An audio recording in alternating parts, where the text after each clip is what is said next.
Assalamualaikum warahmatullahi wabarakatuh. Perkenalkan, nama saya Niken Ramardila, NIM 75 dari kelas C. Di sini saya akan menerangkan mengenai anatomi jaringan tumbuhan. Yang pertama mengenai sistem jaringan tumbuhan. Sistem jaringan tumbuhan itu berdasarkan kemampuan selnya itu dibagi menjadi dua. Yang pertama jaringan meristem dan yang kedua jaringan permanen.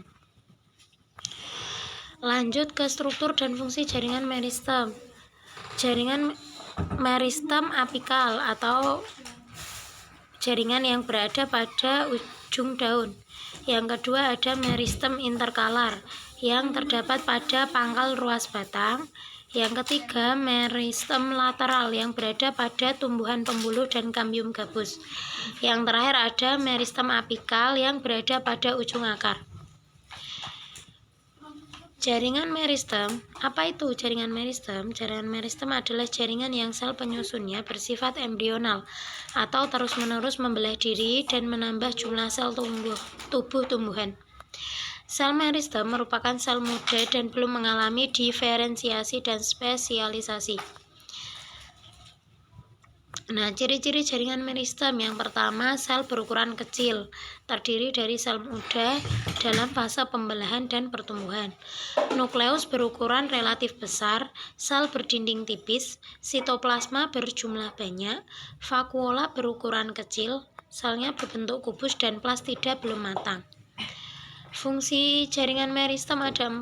Yang pertama sebagai jaringan penyokong pada pertumbuhan diameter batang, sebagai jaringan penyokong pertumbuhan meninggi pada batang dan memanjang pada akar, sebagai jaringan penyokong dalam pertumbuhan organ perantara tanaman, dan yang terakhir adalah pertumbuhan dan perkembangan menjadi panjang, besar, dan meningkat.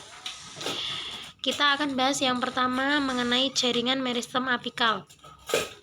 Bisa dilihat di gambarnya, di ujung daun itu ada tunas apikal yang terdiri dari meristem apikal.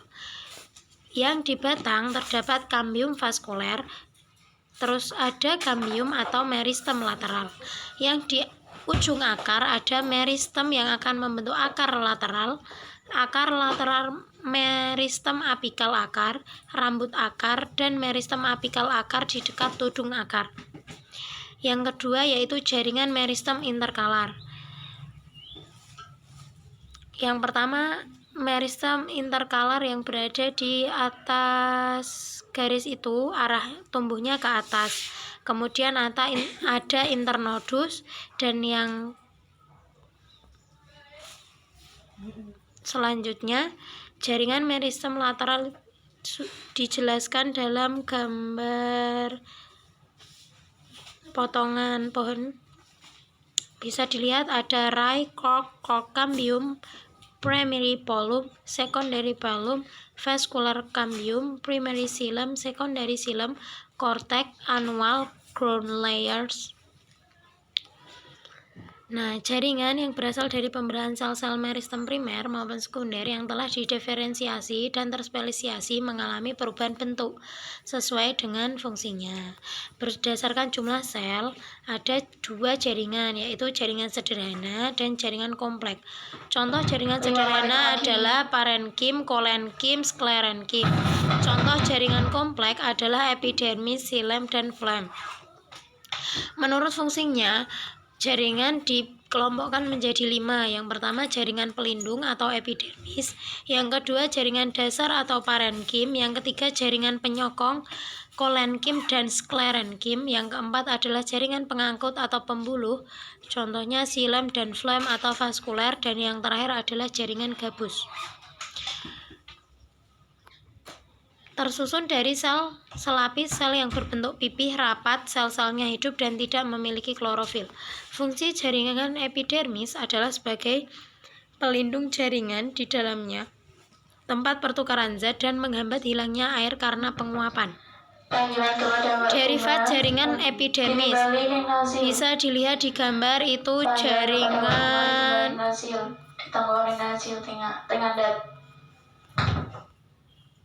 jaringan epidermis dan modifikasinya. Yang pertama ada stomata, trikomata, duri, filamen, dan sel kersik.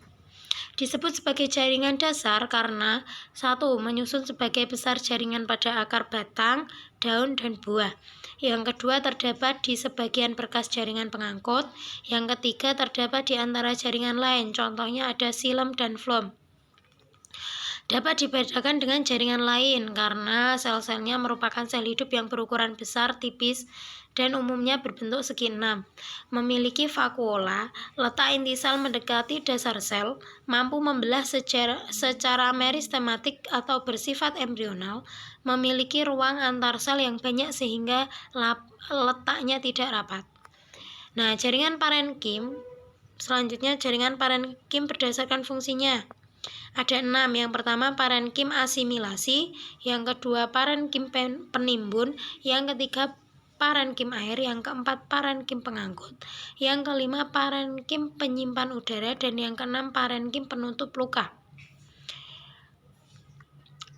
Yang selanjutnya struktur dan fungsi jaringan penyokong atau kolenkim dan sklerenkim. Bisa dilihat di gambar. Nah, jaringan penyokong ini disebut juga dengan jaringan mekanik, yang ciri-cirinya memiliki dinding sel yang tebal, kuat, dan mengandung lignin dan zat-zat lainnya. Zat-zat tersebut memberi sifat keras pada dinding selnya. Di samping itu, selnya telah mengalami spesiasi. Untuk menghubungkan jaringan atau satu dengan jaringan lain, menguatkan tegaknya batang, daun, termasuk penguat terhadap penggunaan mekanik, melindungi biji atau embrio, memperkuat jaringan parenkim yang menyimpan udara, melindungi vaskuler. Selanjutnya ada kolenkim.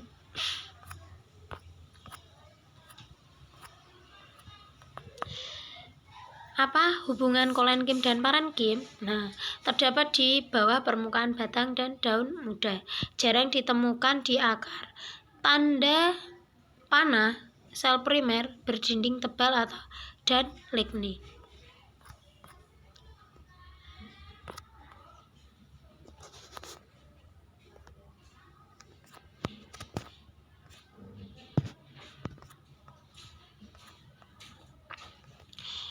Selanjutnya, sklerenkim. Sklerenkim terdapat di organ dewasa. Dinding sel tebal, berlignin atau berkayu, protoplasma mati atau tidak aktif setelah dewasa, dan terdiri dari serabut sklerenkim dan skleroid. Struktur dan fungsi jaringan, nama lainnya adalah berkas vaskuler, jaringan pengangkut air, unsur hara, dan zat makan hasil fotosintesis, terdiri dari xilem dan floem.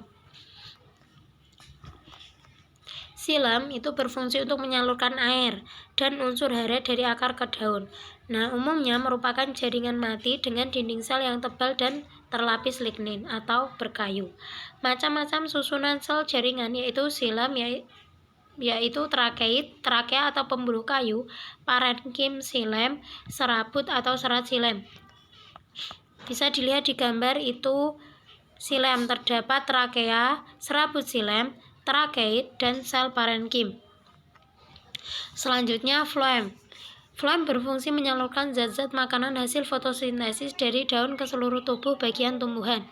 Penyusul sel tapis adalah sel albumin, sedangkan penyusun komponen pembuluh tapis yaitu sel pengantar. Parenkim floem, parenkim jari-jari, empulur, selat floem, dan skleroid. Berdasarkan letak xilem dan floemnya diberikan menjadi 3 tipe dasar, yaitu tipe kolateral, bikolateral, dan radial. Nah, jaringan yang terdapat pada bagian tepi alat-alat pada tumbuhan dan tersusun oleh sel-sel parenkim gabus. Sel-selnya berbentuk kotak dan dinding selnya mengalami penebalan oleh suberin dan bersifat tidak tembus air. Lebih kuat daripada jaringan epidermis karena jaringan gabus mengandung subermin dan kutin. Fungsi jaringan gabus yaitu menggantikan jaringan epidermis sebagai pelindung, mencegah penguapan, melindungi dari kerusakan mekanis dan infeksi patogen.